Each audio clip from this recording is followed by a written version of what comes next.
नमस्कार दोस्तों, मेरा नाम है Rocky. Welcome to my new video. आज की इस वीडियो में हमारा क्वेश्चन है, पानी हमारे लिए क्यों जरूरी है, कितना जरूरी है, मनुष्य के शरीर में पानी की मात्रा कितनी होती है, जो बच्चे होते हैं उनमें कितनी होती है, एडल्ट यानी वयस्क जो होते हैं उनमें कितनी पानी की मात्रा होती है, पूरे विश्व में पानी की मात्रा कितनी है, यानी पूरी धरती जो है, धरती का कितना भाग पानी से घिरा हुआ है, और अगर पानी की कमी शरीर में हो जाए तो क्या हो जाएगा, और पानी जो है कहाँ कहाँ किस किस फॉर्म में जमा है। तो चलिए स्टार्ट कर लेते हैं, इसको जानते हैं। सबसे पहले आपको जानना होगा कि मनुष्य के अंदर जो पानी है उसकी मात्रा कितनी होती है। 55 से 78% होती है। अब ये 55 से 78 किसी में कम होती है, किसी में ज्यादा, किसी में 55 भी हो सकती है, किसी में 78 भी हो सकती है, किसी में 70, किसी में 60, यानी जो है ये जो है ऐसा नहीं है कि सभी में एक मात्रा होती है, 1% नहीं, यानी 55 से 78 के बीच हो सकती है।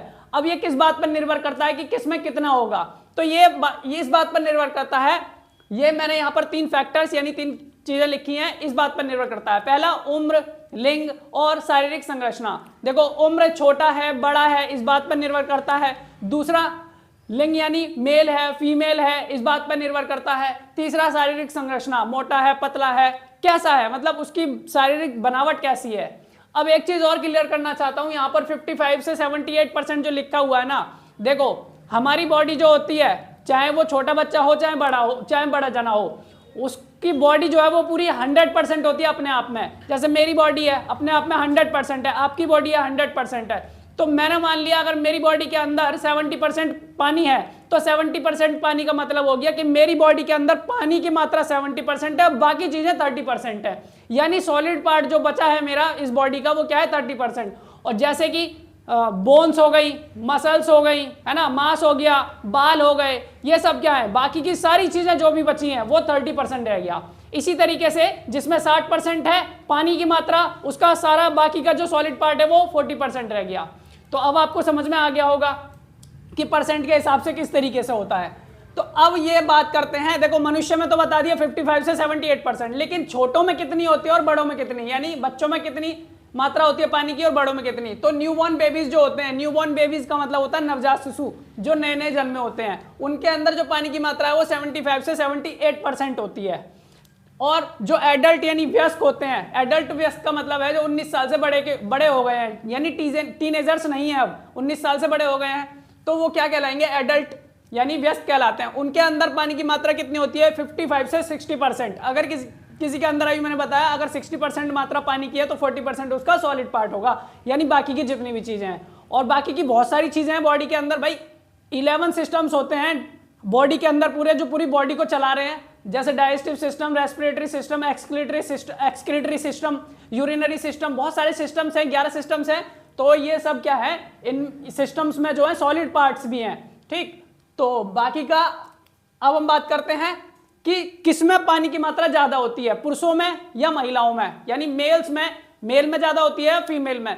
तो पुरुषों में पानी की मात्रा ज्यादा होती है महिलाओं की तुलना में।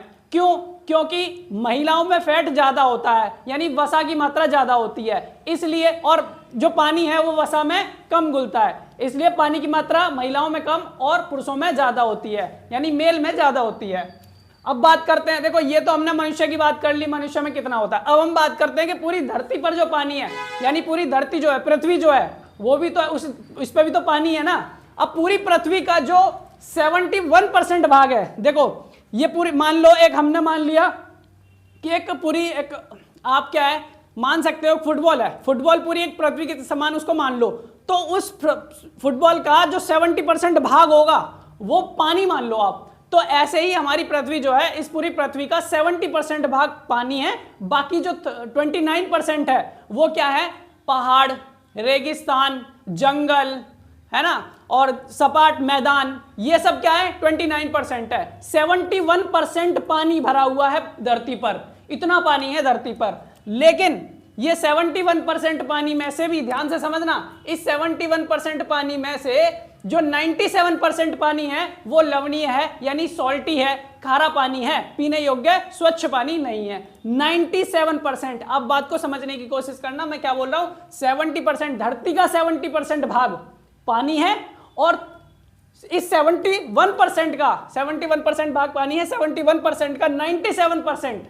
अब जो मैंने जो 71% बोला है ना, वो पानी भी अपने आप में 100% हो गया। अब उसका भी 97% क्या है, लवणीय है, सॉल्टी है, और इसका 3% पानी ऐसा है जो स्वच्छ जल के रूप में उपलब्ध है, यानी शुद्ध साफ पानी है, पीने योग्य पानी है, यूज करने योग्य पानी है। तो 3% स्वच्छ जल के रूप में है, लेकिन उस 3% स्वच्छ जल का भी 3/4 यानी 3/4 भाग जो है पानी कैसा है, हिमानी के रूप में है। कैसा है, हिमानी यानी बर्फ के रूप में है, जमा हुआ है पानी 3/4 भाग। कहने का मतलब यह है कि हमारा जो 3% पानी जो स्वच्छ पानी है, उसके अगर 4 भाग कर दिए तो उसका 3 भाग जो है बर्फ के रूप में जमा हुआ है। सिर्फ 1 भाग ही है जो हम यूज कर रहे हैं, जो स्वच्छ जल के रूप में उपलब्ध है हमारे पास।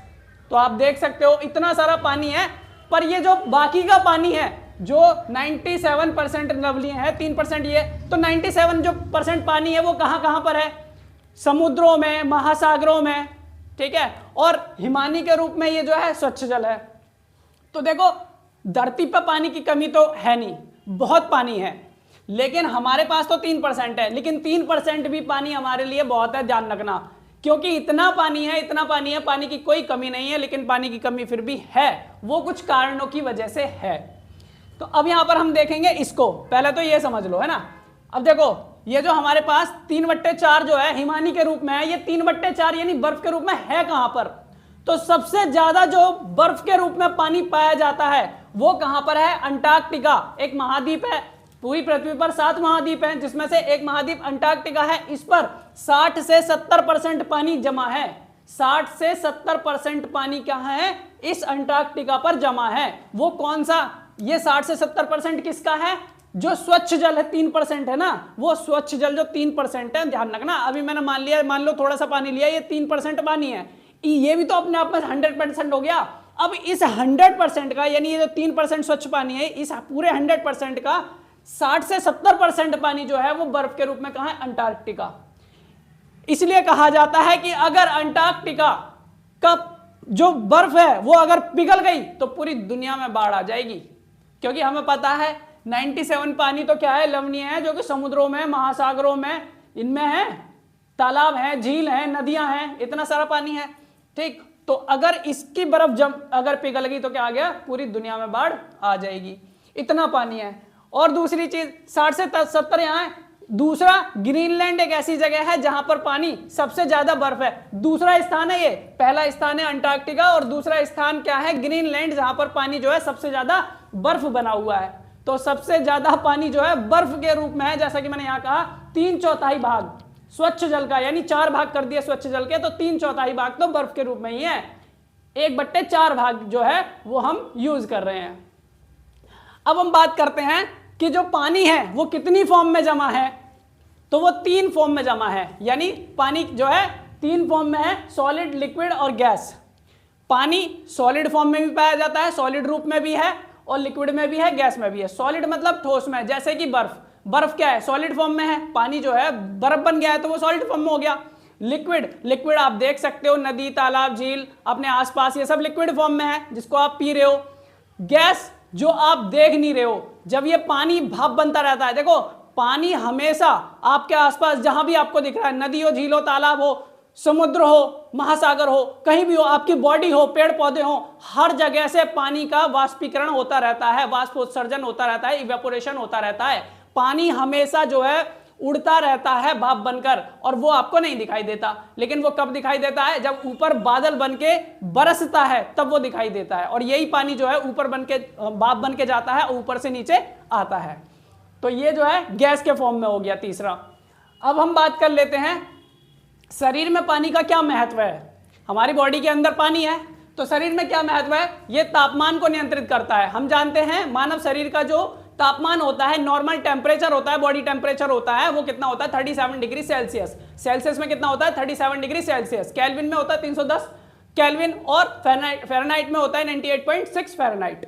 तो अब जो पानी है वो क्या करता है, अगर पानी नहीं होगा, भाई पानी ठंडा करेगा ना, हमारी बॉडी का टेम्परेचर बढ़ता चला जाएगा। अगर पानी की कमी होती रहेगी तो बॉडी का टेम्परेचर तो बढ़ता चला जाएगा, क्योंकि हमें सूरज से गर्मी मिल रही है, रोज सूरज निकलता है, गर्मी मिलेगी, और गर्मी मिलेगी तो हमारी बॉडी का जो पानी है वो वाष्पीकृत होता है ना। हम बार बार पानी पीते रहते हैं, बोलते हैं, चलते हैं, अपना काम करते हैं, और जो धूप लगती है तो वो पानी वाष्पीकृत होता रहता है, शरीर से पसीने से भी बाहर निकलता रहता है, तो पानी की कमी हो जाएगी तो बॉडी का टेम्परेचर भी बढ़ जाएगा। तो बॉडी के टेम्परेचर को नियंत्रित करता है पानी। दूसरा, पोषक तत्व, जो हम खाते पीते हैं, तो हम जो खा पी रहे हैं उससे हमें पोषक तत्व की जरूरत होती है। अगर हमें पोषण नहीं मिलेगा तो कुपोषण का शिकार हो जाएंगे, यानी बॉडी जो है खराब हो जाएगी।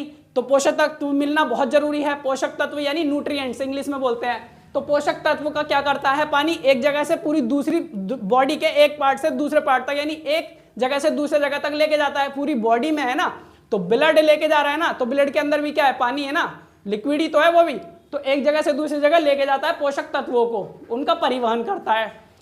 तीसरा, शरीर के अंगों को ठीक से काम करने में मदद करता है। भाई ठीक से काम तभी तो करेंगे जब उनके अंदर पानी होगा, फुर्ती होगी, चुस्ती फुर्ती होगी, पानी होगा, एनर्जी होगी, तभी तो काम कर पाएंगे बॉडी के अंग, अदरवाइज नहीं कर पाएंगे।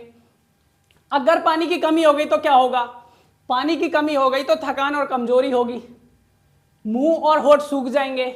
भाई जब पानी ही नहीं होगा तो चीजें सूखेंगी। कहीं किसी चीज से पानी निकाल दोगे, जैसे जमीन है, अगर जमीन में से पानी उड़ता चला जाएगा, भाप बनता चला जाएगा, तो वो तो जमीन सूखती जाएगी। ऐसी बॉडी का है, बॉडी में पानी नहीं डालोगे और वो भाप बनता रहेगा, पानी यानी वाष्पीकृत होता रहेगा, तो क्या होगी, बॉडी सूखेगी ना, होठ सूखेंगे, मुंह सूखेगी, त्वचा सूखेगी, है ना, सिर दर्द, चक्कर आना, ये सारी चीजें देखने को मिल सकती हैं। दिल की धड़कनें तेज हो जाएंगी। भाई पानी की कमी होगी तो दिल की धड़कनें तेज होनी है। पेशाब का रंग गाढ़ा हो जाएगा। पानी किसी चीज में पानी डालने के लिए ही तो उसको पतला किया जाता है। अब पानी की मात्रा कम होगी तो पेशाब भी गाढ़ा हो जाएगा, त्वचा सूख जाएगी, शरीर का तापमान बढ़ जाएगा, जैसा अभी मैंने आपको बताया, क्योंकि पानी शरीर के तापमान को नियंत्रित करता है, ठंडा करके रखता है, थोड़ा 37 डिग्री सेल्सियस तक बना कर रखता है, और मांसपेशियों में ऐंठन भी आ जाएगी। तो ये क्या है, कमियां हैं पानी की कमी से होने वाले, यानी पानी की कमी से आपके शरीर में जो दिक्कतें हो सकती हैं।